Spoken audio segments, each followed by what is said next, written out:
gimana sih sebetulnya membuat konten YouTube yang menarik. Dan sebetulnya di video kali ini kita akan bicara tentang 7 tips yang akan saya bagikan kepada Anda tentang gimana caranya membuat konten YouTube yang menarik.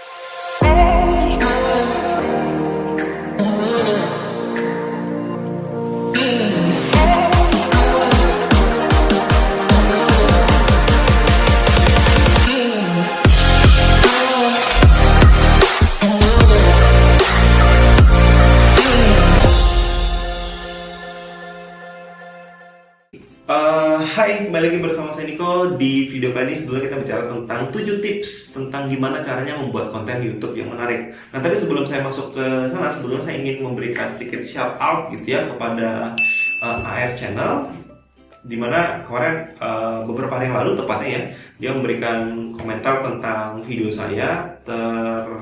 Ternyata video saya tuh ini ya, kebanyakan atau mungkin yang ditonton gitu ya, itu terlalu panjang, satu, dan kedua, apa yang saya cara saya ngomong gitu ya, karena terlalu cepat. Jadi saya akan berusaha. Nah, saya senang sekali nih ada komentar atau masukan seperti ini, karena saya bisa belajar bahwa oh ternyata video saya itu terlalu panjang mungkin ya. Tapi ada beberapa video yang memang panjang karena saya ingin Anda mendapatkan value semaksimal mungkin. Jadi saya memberikan semua yang saya tahu. Jadi saya nggak pernah menutup-nutupin gitu ya apa yang saya tahu, jadi full semuanya saya kasih pada Anda. Dan kadang-kala mungkin ya videonya jadi panjang, oke? Ya kembali ke Anda, tapi saya akan berusaha semaksimal mungkin untuk terus improve atau berkembang dengan membagikan terus yang namanya pengetahuan hasil pelajaran saya, dan juga yang mungkin sedikit aktivitas yang saya lakukan. Oke, kita balik lagi ya, bicara tentang konten YouTube yang menarik sebetulnya apa aja. Nah, sebetulnya yang pertama yang ingin saya katakan adalah, pertama, Anda harus punya yang namanya target gitu ya, target audience. Sebetulnya itu bicara tentang, jadi tips pertama, kita harus tahu tentang audience Anda. Jadi seperti saya ngomong ke Anda nih, misalnya gitu ya, seperti saya ngomong ke Anda yang mendengarkan atau menonton video ini pastinya ingin tahu gimana caranya mengembangkan channel YouTube Anda, atau ya Anda mungkin punya channel, atau Anda yang ingin baru memulai membuat channel baru. Apapun itu, saya nggak tahu Anda pengen yang mana ya. Kalau Anda punya channel, saya akan dengan sangat senang hati untuk mereview channel Anda. Jadi pastikan Anda tulis di komentar bawah, karena saya bisa mereview dan saya bisa tahu tentunya ya kalau Anda memberikan komentar di bawah gitu ya. Jadi tolong dong review misalnya gitu ya. Saya akan dengan sangat senang hati untuk membantu Anda. Kita sama-sama belajar, saya belajar, Anda bisa belajar. Tapi Anda paham bahwa apa yang saya ingin sampaikan kepada Anda adalah bahwa saya tahu Anda adalah orang yang ingin mengembangkan channel Anda. Dan sama halnya saat Anda membuat satu video, Anda harus tahu kepada siapa Anda berbicara. Karena kalau Anda tahu kepada siapa Anda berbicara, sebetulnya itu udah sangat mempermudah sekali proses membuat konten yang menarik gitu ya. Karena kebanyakan orang itu galau, bingung, kepada siapa nih gue harus ngomong gitu ya. Karena kalau Anda ngomongnya itu nggak jelas kepada siapa, ya susah, nggak menarik video itu. Jadi tips pertama ya, Anda harus tahu siapa target audience atau lawan bicara Anda sebetulnya. Karena anggap aja kamera ini seperti orang yang ingin Anda ajak bicara. Jadi cuma profilnya apa. Nah itu baik lagi, karena kalau Anda sekali lagi tahu kepada siapa Anda ingin bicara, semua perbicaraan Anda, isi dari video Anda itu nanti tujuannya jelas dan sebisa mungkin tuh sampai kepada si pendengar atau si penonton video gitu ya. Jadi pastikan Anda harus sangat jelas gitu ya, tahu kepada siapa Anda berbicara.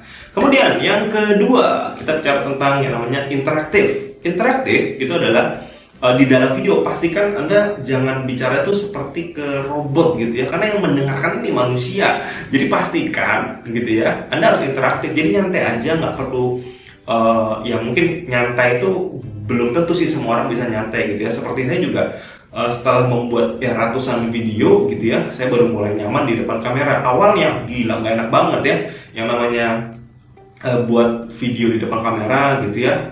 Kalau sendiri sih enak ya, maksudnya nggak ada orang lain gitu ya. Tapi kadang-kala saya harus bisa rekaman di publik ya, jadi di jalanan, mungkin di event yang ramai tempatnya, itu lebih nggak nyaman lagi ya. Tapi ya kita menurut saya itu learning by doing. Jadi semakin sering Anda melakukan itu, sebenarnya Anda akan semakin nyantai membuat video itu, jadi nggak takut lagi, karena gini, Anda buat video dilihat orang apa enggak, toh nggak ada apa ya, nggak ada, mereka nggak akan gangguin Anda juga ya, mereka bodoh amat gitu sama Anda, dan Anda harusnya juga bodoh amat sama mereka. Itu yang saya pribadi rasakan sih sebetulnya waktu membuat video mungkin di publik gitu ya. Nah, tapi balik lagi ke bicara tentang interaktif gitu ya. Interaktif itu hal yang penting karena sekali lagi kita bicara pada manusia. Apa yang Anda deliver dalam video ini itu akan ditonton oleh orang lain, termasuk ya Anda yang sedang menonton video ini. Jadi ajaklah mereka untuk komentar, karena dengan berkomentar komentar itu adalah salah satu media agar Anda, saya katakan gitu, dengan Anda berkomentar di dalam video ini gitu ya, saya bisa tahu apa yang Anda pikirkan, apa yang Anda ingin tanyakan mungkin, atau masukan apa yang mungkin Anda ingin berikan kepada saya bisa tahu di Anda berikan komentar gitu ya, sehingga saya tahu apa yang Anda pikirkan sekali lagi. Nah, sama halnya dengan mengajak orang berinteraksi di dalam video Anda bisa mendapatkan feedback, Anda bisa mendapatkan masukan, dan tentu saja yaitu menjadi sebuah mendapatkan hasil yang lebih baik di video Anda, seperti itu. Oke. Kemudian yang ketiga adalah shareability. Shareability, tips ketiga, itu bicara tentang saat Anda membuat sebuah konten gitu ya. Kadang-kala ada orang yang membuat konten, entah itu edukasi seperti yang saya buat, video entertainment gitu ya, banyak sekali video entertainment, atau mungkin vlog gitu ya. Intinya adalah saat Anda membuat video, kira-kira yang Anda harus bayangkan adalah kalau Anda membuat video ini, ada nggak orang yang mau nge-share, minimal gitu. Kalau Anda membuat sebuah video, Anda mau nggak nge-share, berani nggak nge-share, pede nggak nge-share kepada orang. Kalau Anda aja nggak pede, ya elah, nggak mungkin orang lain pede gitu ya.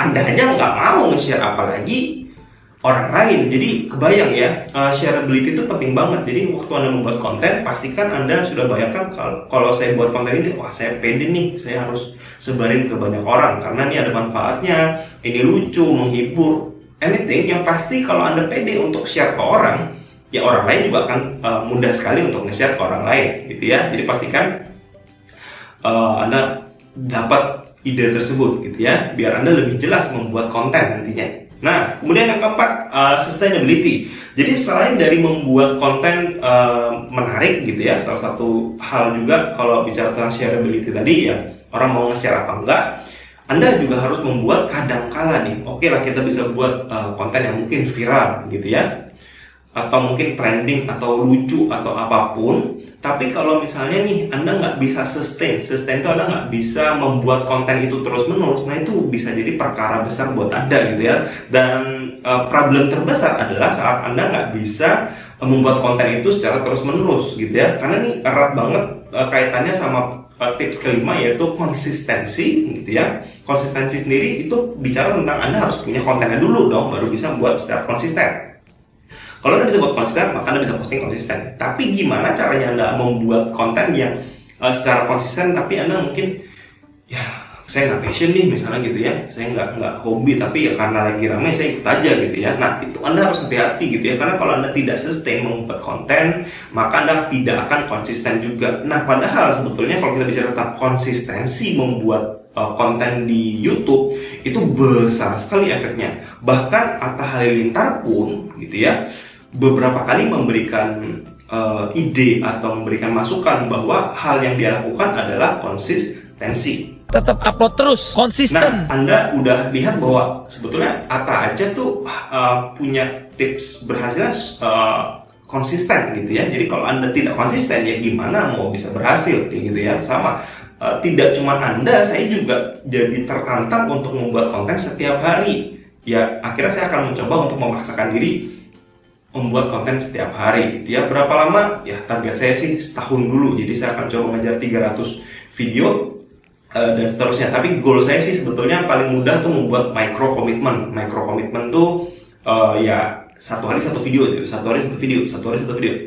Simple banget, cuma kayak gitu doang. Jadi kita fokus sama ya harian aja. Jadi buat satu, entah nggak kerasa setahun misalnya gitu. Jadi ya micro commitment tuh menurut saya penting buat bangun konsistensi. Tapi balik lagi, kalau misalnya kita bicara tentang YouTube sebagai sebuah media sosial gitu ya, media sosial, Facebook, YouTube, Instagram, LinkedIn, TikTok mungkin ya, Anda tahu ya semua platform itu, dan intinya dari pemilik platform itu pasti akan sangat senang sekali apabila ada usernya yang memberikan konten terus-menerus gitu ya. Karena dengan ada orang memberikan konten, akhirnya ada orang yang lihat, dan orang yang lihat itu akan lebih lama bermain aplikasi itu atau platform tersebut, dan itulah yang diinginkan oleh pemilik aplikasi. Oleh karena itu nanti Anda mendapatkan banyak benefit gitu ya. Ya, influencer kan itu kan paling jago untuk mempertahankan orang di dalam platform tersebut. Jadi Anda mungkin seru nih nonton video siapa misalnya gitu ya. Nah, Anda bertahan terus misalnya di YouTube. Jadi ya maka yang dibilang konsistensi itu penting sekali. Oke, jadi kita udah bahas 5 sampai sekarang ya. Jadi target audience, interaktif, kemudian shareability, di-share apa enggak gitu ya, kemudian sustainability, konsistensi. Yang keenam kita bicara tentang discoverability. Discoverability itu bicara tentang kemampuan apakah video Anda nanti itu dicari orang, ditonton orang gitu ya. Jadi pastikan Anda memikirkan itu juga ya, walaupun menurut saya sih poin nomor 6 ini so-so, intinya Anda harus create posting terus-menerus gitu ya, karena Anda bisa belajar akhirnya dengan Anda posting terus-menerus. Di tips kelima tentang konsistensi gitu ya, nanti Anda akan ketemu kok misalnya video Anda atau channel Anda itu lebih bagus atau lebih banyak orang respon di video yang mana gitu ya, karena Anda perlu belajar juga data. Jadi Anda bisa ya tonton video saya yang lain tentang baca analitik YouTube gitu ya, itu cukup detail membahas tentang apa yang Anda bisa baca di dalam analitik YouTube. Jadi Anda bisa melihat konten seperti apa sih yang dibutuhkan atau disukain oleh subscriber Anda atau mungkin orang-orang yang lain yang mungkin menemukan channel Anda. Jadi pastikan seperti itu ya. Jadi discoverability juga penting. Jadi ya jangan sampai juga nih Anda membuat konten yang ternyata nggak ada yang cari, nggak ada yang lihat, nggak ada yang suka, lebih parah lagi ya. Jadi ya Anda harus belajar membaca analisa data, itu penting sekali. Oke, nah kemudian tips yang terakhir adalah disebut poin yang menurut saya juga lumayan menarik dan saya juga sampai sekarang masih belajar, yaitu kolaborasi. Kolaborasi itu sekarang sangat penting sekali di manapun, terutama gitu ya, dari dulu juga penting gitu ya. Cuman untuk membangun channel YouTube yang menarik juga salah satunya adalah Anda bisa berkolaborasi. Kalau misalnya Anda orangnya bosanin banget gitu ya, nggak ya saya nggak tahu sih, masing-masing orang gitu ya. Tapi poinnya adalah kalau misalnya Anda orangnya agak serius gitu ya, Anda mungkin bisa ngajak orang, mungkin ngobrol atau ya kolaborasi, Anda ngundang orang, ya nggak harus YouTuber yang gede banget gitu ya. Mungkin kalau misalnya kayak saya nih cuman punya misalnya 2000 subscriber, ya cari aja yang 2000-an juga. Ya itu kan jauh lebih gampang dan penolakan mungkin lebih kecil kalau misalnya Anda takut ditolak gitu ya. Tapi sebetulnya menurut saya sih pede-pede aja gitu ya untuk ngajakin siapa aja untuk kolaborasi selama kontennya itu relevan. Artinya saya bisa bantu dia untuk buat konten dan dia juga bisa menguasai konten tersebut. Karena lucu nggak sih kalau kita mau buat konten yang dua-duanya nggak ngerti gitu ya. Nah, disaster ya. Jadi parah banget kalau misalnya kita berkolaborasi dengan kita nggak ngerti konten dia seperti apa, dia nggak ngerti konten yang mau dibuat seperti apa. Nah, itu hindari dan seperti itu ya. Jadi pastikan Anda harus jelas membuat konten juga dalam kolaborasi. Nah, jadi kurang lebih itu kita udah bicara tentang 7 tips gimana caranya membuat konten YouTube yang menarik. Kalau memang ada tips-tips lain nanti yang mungkin saya temukan, saya akan mungkin saya akan pasti bagikan kepada Anda gitu ya. Jadi pastikan Anda subscribe di channel ini.